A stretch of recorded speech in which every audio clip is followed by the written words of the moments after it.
PT Timah Tbk tengah melakukan langkah strategis dengan menjajaki pengembangan logam tanah jarang.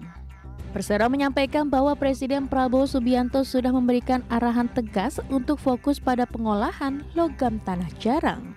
Arahan ini disampaikan dalam surat terbatas dengan sejumlah menteri menegaskan pentingnya pengolahan sumber daya ini secara maksimal oleh Indonesia.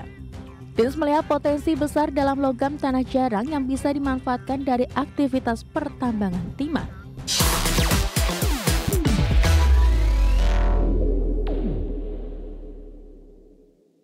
PT Timah Tbk tengah melakukan langkah strategis dengan menjajaki pengembangan logam tanah jarang sebagai produk sampingan dari pertambangan timah. Ini menjadi peluang baru yang menguatkan posisi Tins di industri pertambangan. PT Timah Tbk tengah melakukan langkah strategis dengan menjajaki pengembangan logam tanah jarang. Persero menyampaikan bahwa Presiden Prabowo Subianto sudah memberikan arahan tegas untuk fokus pada pengolahan logam tanah jarang. Arahan ini disampaikan dalam surat terbatas dengan sejumlah menteri menegaskan pentingnya pengolahan sumber daya ini secara maksimal oleh Indonesia. Tins melihat potensi besar dalam logam tanah jarang yang bisa dimanfaatkan dari aktivitas pertambangan timah. Langkah ini berupa diversifikasi produk untuk mendukung keberlanjutan usaha serta memperbesar pendapatan perusahaan melalui pemanfaatan sumber daya strategis ini. Tins sebagai anak usaha holding industri pertambangan Indonesia Main ID aktif mengeksplorasi peluang baru di sektor mineral khusus. Pengembangan logam tanah jarang diharapkan menjadi kontribusi penting dalam memperkuat daya saing pertambangan Indonesia di pasar global. Dengan dukungan arahan pemerintah dan penguatan internal, PT Timah berkomitmen memperluas portofolio produk dan meningkatkan nilai perusahaan melalui pengembangan logam tanah jarang. Langkah ini juga mendukung pengolahan sumber daya alam yang lebih optimal. Berbagai sumber, IDX Channel. PT Metro Data Electronics Tbk, emiten di sektor teknologi informasi dan komunikasi, optimistis bisnis data dan kecerdasan buatan atau artificial intelligence akan memberikan kontribusi besar bagi pertumbuhan kinerjanya ke depan. PT Metro Data Electronics Tbk optimistis bisnis data dan AI akan memberikan kontribusi besar. Persero menyatakan bahwa perusahaan memproyeksikan bisnis data dan akal imitasi dapat tumbuh sekitar 50% sepanjang tahun 2025.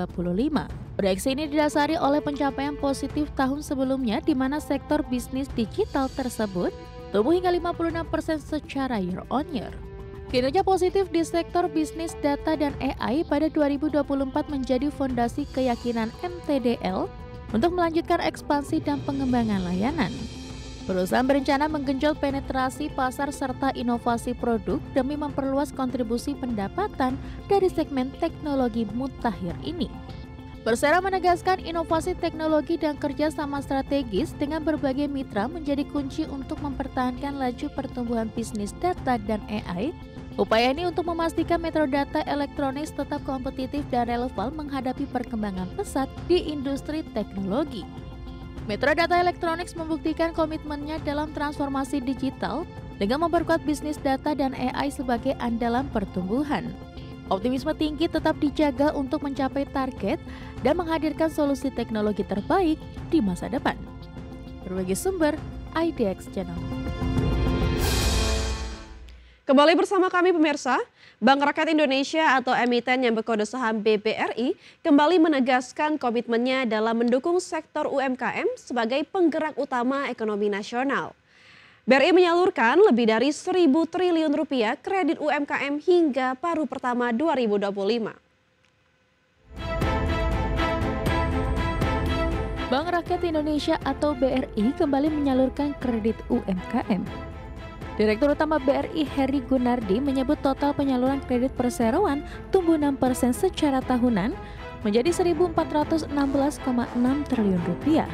Dari jumlah itu 80% lebih atau 1.137,84 triliun rupiah disalurkan khusus untuk UMKM. Angka ini dinilai menjadi bukti keberpihakan BRI terhadap penguatan ekonomi dari level paling dasar. Selain kredit, BRI juga menyalurkan KUR 83,88 triliun rupiah kepada 1,8 juta debitur pada semester pertama tahun ini.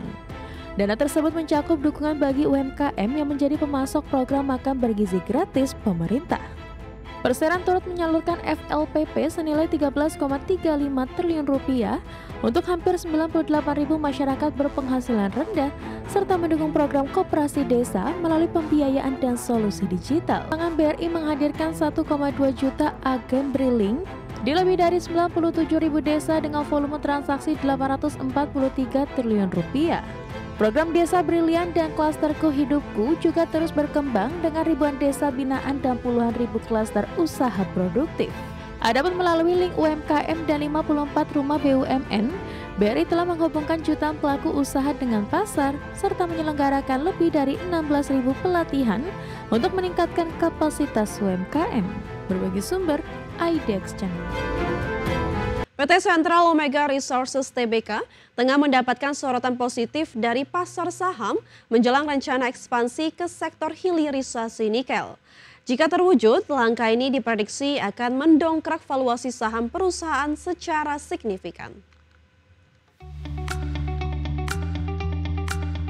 Kabar tentang perluasan bisnis DKFT ke pengolahan nikel semakin kuat.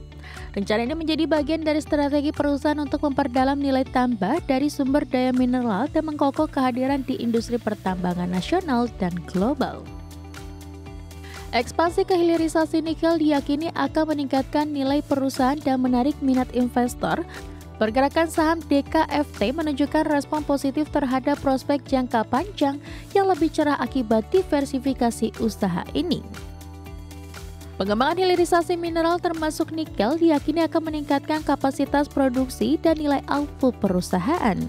Hal ini sesuai dengan dorongan pemerintah untuk mendorong kemandirian dan nilai tambah sumber daya alam Indonesia melalui hilirisasi. Dengan langkah ekspansi hilirisasi nikel, DKFT menegaskan komitmennya dalam memberikan nilai tambah dan meningkatkan kinerja keuangan perusahaan. Langkah ini juga membuka peluang pertumbuhan pasar yang lebih luas serta menarik investor baru. Berbagi sumber, IDEX Channel.